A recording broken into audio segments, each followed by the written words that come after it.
नमस्कार दोस्तों।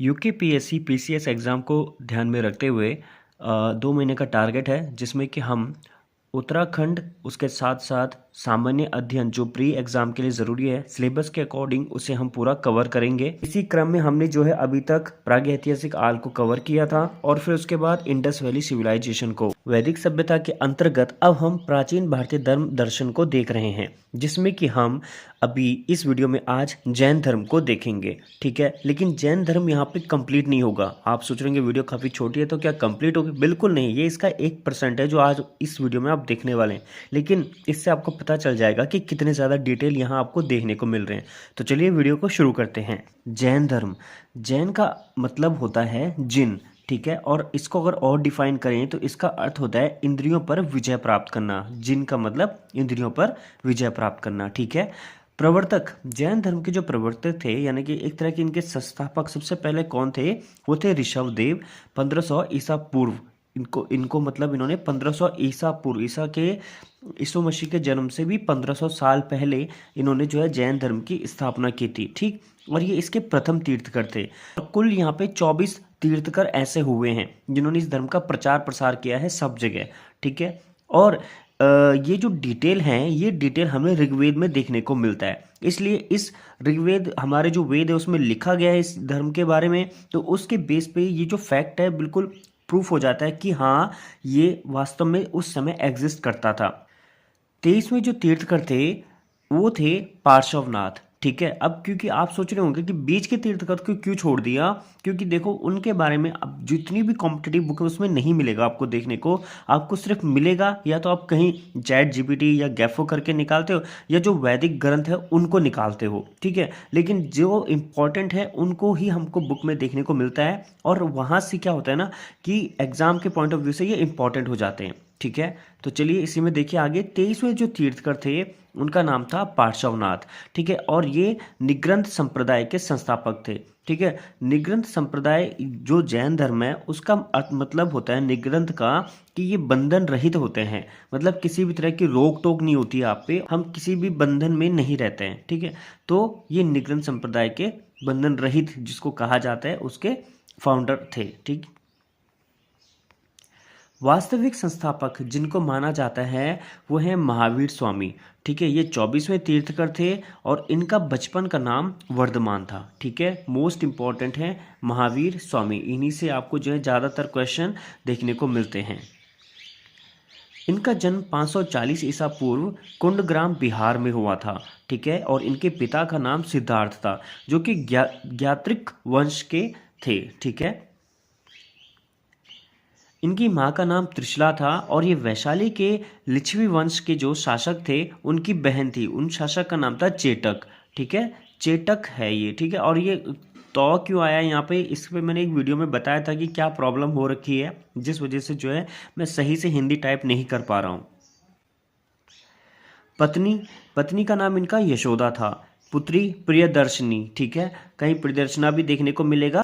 ज्ञान प्राप्ति की अगर बात करें तो इनको शाल वृक्ष जो रज्जुपालिका नदी के किनारे है और उस नदी के किनारे गांव पड़ता है जाम्बिया, तो शाल वृक्ष में उनके नीचे ये बैठ के इन्होंने तपस्या की थी 12 वर्ष तक, तो इनको वहाँ पे जो है ज्ञान प्राप्ति हुआ था। और ये जो बाकी की डिटेल है वो इसलिए है कि वो एग्जैक्ट प्लेस था कहाँ पे है।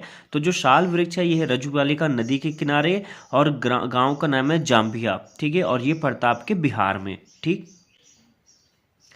ज्ञान प्राप्ति के बाद क्या हुआ, जब इनको 12 वर्ष तक इन्होंने तपस्या की, इनको इनलाइटमेंट जो ज्ञान प्राप्त हुआ था वो प्राप्त हो गया था, तो उसके बाद इनको कुछ नामों से पुकारा गया, कुछ उपाधियां इनको दी गई लोगों के द्वारा, जैसे कि जिन, जिन का मतलब ही आपको बताया था इंद्रियों पर विजय करने वाला। कैवलिन, कैवलिन का मतलब होता है पूर्ण ज्ञान, जिसको सारा ज्ञान होता है। अहर्थ, अहर्थ का मतलब होता है योग्य। महावीर यानी कि पराक्रमी। ठीक है, और निग्रंथ नाथ पुत्र भी कहा गया, जिसका मतलब बंधन रहित राजा के पुत्र। ठीक है, इनका जो पहला धर्मोपदेश था यानी कि जो सबसे पहली बार इन्होंने धर्मोपदेश दिया था वो राजगृह के अंतर्गत दिया था, जो कि बरकार नदी के किनारे है। विपुलचल पहाड़ी है उसके तलहटी पे। ठीक है, विपुलचल कोई पहाड़ है, उसके नीचे बरकार नदी बहती है और वहाँ पे एक राजगृह नाम की जगह है जहाँ पे इन्होंने अपना पहला धर्मोपदेश दिया था। ठीक है, और इन्होंने जो अपने धर्मोपदेश दिए थे वो लगभग लगभग 30 साल तक दिए थे। ठीक है, 30 वर्ष तक ये अपने धर्मोपदेश देते थे। ठीक है, इनकी जो भाषा थी यानी कि इनके जो धर्मोपदेश थे वो उन्होंने प्राकृतिक भाषा में दिए थे। ठीक है, यहाँ पे कुछ चीज़ें मैंने छोड़ी हैं क्योंकि वो आप लोग पढ़ते आए होंगे तो आपने कभी न कभी सुना होगा कि इन्होंने जो इनके भाई थे उनसे इन्होंने परमिशन ली थी कि भाई मुझे मतलब जो है अब तपस्या करने जाना है। जो बड़े भाई थे इनका उनका नाम था नंदीवर्धन। ठीक है, तो उनसे इन्होंने आज्ञा ली थी जब ये 30 साल के थे। ठीक है, और तब ये वहाँ से तपस्या करने चले गए थे। ठीक है, अच्छा, इनका जो प्रथम भिक्षु था उसका नाम था जामिल। ठीक है, जामिल ये इनका दामाद था। प्रथम भिक्षुनी चंदना थी। ठीक है, जो चंपा नरेश दादीवाहन की पुत्री थी। प्रधान शिष्य इनके गंधर थे। ठीक है, और ये टोटल 11 शिष्य थे। ठीक है, जिन जो कि क्या थे, प्रधान शिष्य थे इनके। ठीक, इसके बाद इनके जो नाम थे यानी कि जो गंधर शिष्य थे टोटल 11, इनके नाम पूछे जाते हैं, लेकिन इनके नाम जो है किस ग्रंथ में उल्लेखित हैं उस ग्रंथ, वो 2 ग्रंथ हैं, एक का नाम आवश्यक निरुक्मुक्ति और एक है आवश्यक चूर्णी। ठीक है, इन 2 ग्रंथों में इनके नाम देखने को मिलते हैं। और वो 11 शिष्य जो हैं इंद्रभूति, अग्निभूति, वायुभूति, व्यक्त, सुदर्मन, मंदूर, मौर्या पुत्र, अंकपति, अचल भ्राता, मितार्य और प्रभास, ये इनके 11 शिष्य थे। ठीक है, प्रधान शिष्य जिनको हम कह सकते हैं। लिच्छवी नरेश चेटक। ठीक है, अब ये चेटक कौन थे, अभी हमने आपको डिस्कस करके बताया था कि लिच्छवी नरेश चेटक जो है ना, ये लिच्छवी के राजा थे जिनकी एक बहन थी जिसका नाम था त्रिशला, और त्रिशला ने शादी की थी महावीर स्वामी के पिता से, यानी कि महावीर स्वामी के ये होंगे मामा जी। ठीक है, अच्छा, चंपा नरेश दतिवाहन, मगध सम्राट अजात शत्रु इनके शिष्य थे। ठीक, इनकी मृत्यु हो जाती है तो जैन संघ के जो अध्यक्ष बनते हैं वो बनते हैं सुधर्मन। ठीक है, अब जैन धर्म के सिद्धांत क्या थे जरा उनको भी देख लीजिए। जैन धर्म के अंतर्गत 7 तत्वों का महत्वपूर्ण स्थान है। ठीक, पहला है जीव। जीव जो है यानी कि जिस तरह से अन्य धर्मों में आत्मा है उसी तरह से जैन धर्म में जीव है। जीव यानी चैतन्य रूप में होती है, इसको ये कह लो कि एक चेतना है, उसे हम जीव कहते हैं। ठीक है, यह है जैन धर्म के अंतर्गत। अजीव वे सांसारिक तत्व जो जीव को बांधने में, बंधन में डालते हैं, इसके अंतर्गत आते हैं। जैसे धर्म, अधर्म, पुद्गल, आकाश, ये सारी चीजें वो अजीव के अंतर्गत डालते हैं। ये कह लो कि आप एक लिविंग बीइंग हैं, तो आप सांस ले रहे हैं, आप जीव हैं, और आप जिन चीज़ों की तरफ अट्रैक्ट ज़्यादा होते हैं लेकिन वो निर्जीव चीज़ें, आपका मोबाइल फ़ोन ही ले लो। ठीक है, तो ये एक अजीब चीज़ है जो आपको एक बंधन में डाला। बिना मोबाइल फ़ोन के आप रह नहीं सकते, बिना इंटरनेट के आप रह नहीं सकते हैं। ठीक है, खाना तो खाओगे ही, और इसके अलावा जो है धर्म जाति को हम बिलोंग करते ही हैं, विभिन्न धर्म संप्रदाय को फॉलो करते हैं, तो ये सब हमारी एक पहचान बन चुकी है। और ये अधर्म हो या पुद्गल हो, वो सारी चीज़ें मतलब इसके अंतर्गत आती है, यानी कि हमको कहीं ना कहीं बंधन में डाले हुए हैं, ये अजीब हैं। ठीक है, आश्रव। आश्रव यानी कि कर्मों के कारण जब अजीव जीव की ओर प्रवाह करते हैं तो उसे आश्रव कहा जाता है। जीव की ओर प्रवाह करते हैं, लेकिन ये कुछ ऐसा कॉन्ट्राडिक्टिंग पॉइंट है कि होता तो ये है कि हम खुद किसी चीज़ की ओर आकर्षित होते हैं, लेकिन यहाँ पे ये कहा जा रहा है कि ये चीज़ हमको खींच रही है। एक चैप्टर था कहीं हिंदी में, आपने पढ़ा होगा, बाजार दर्शन करके, ये किसने लिखा है कमेंट करके ज़रूर बताना। वहाँ पे बहुत अच्छे से यही चीज़ आई हुई है कि बाजार में कोई वस्तु होती है जो दुकानों में रखी हुई है, और एक जो कस्टमर है, कंज्यूमर है, वो बाजार में जा रहा है, तो दुकान खुद कहती है उससे कि आजा मैं यहाँ पे हूँ।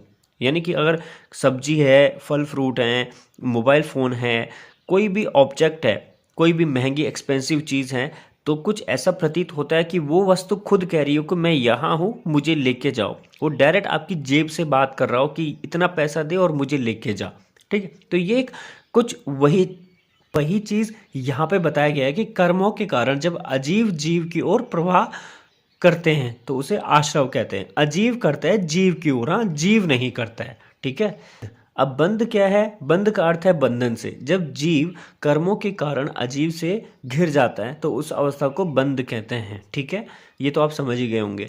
अच्छा, संवर, त्रिरत्नों के पालन करने से जब अजीव का जीव की ओर प्रवाह रुक जाता है तो उसे उस अवस्था को संवर कहते हैं। त्रिरत्नों के निरंतर पालन से जब जीव के पास विद्यमान अजीव नष्ट होने लगते हैं तो उस अवस्था को निर्जरा कहते हैं। और निर्वाण, निर्वाण है मोक्ष को।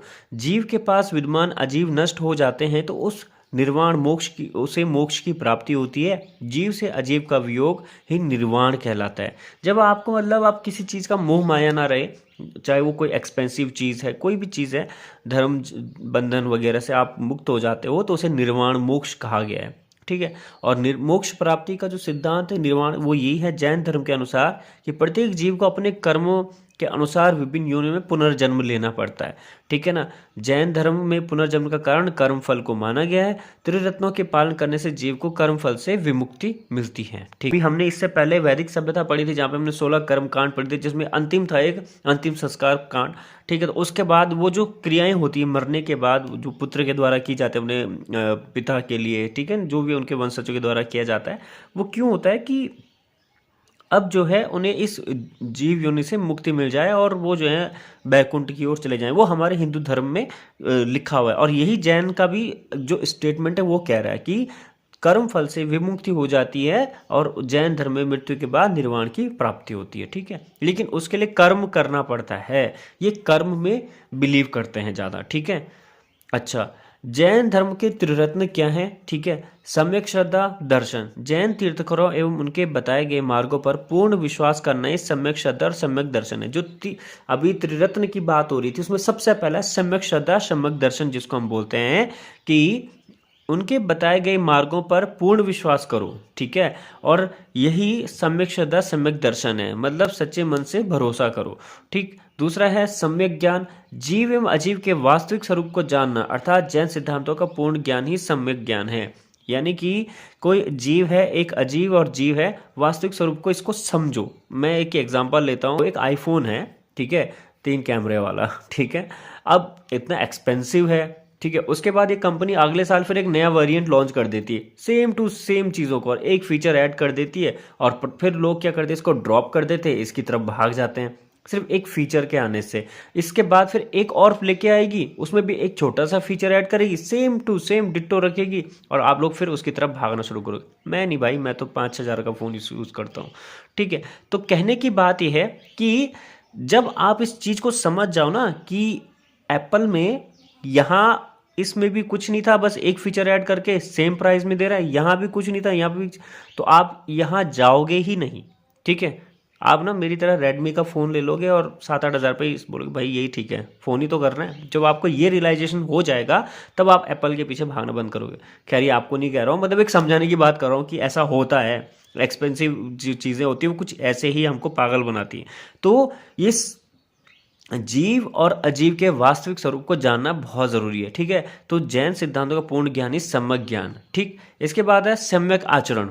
आचरण और चरित्र। अच्छे कर्म को करना तथा बुरे कर्मों का त्याग ही सम्यक आचरण होता है। ठीक है।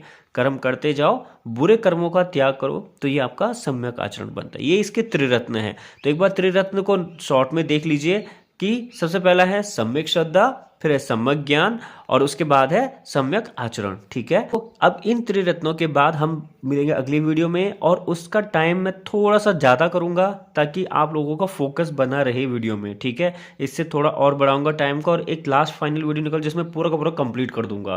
तो चलिए वीडियो में फिर नेक्स्ट वीडियो में मिलते हैं। Thank you.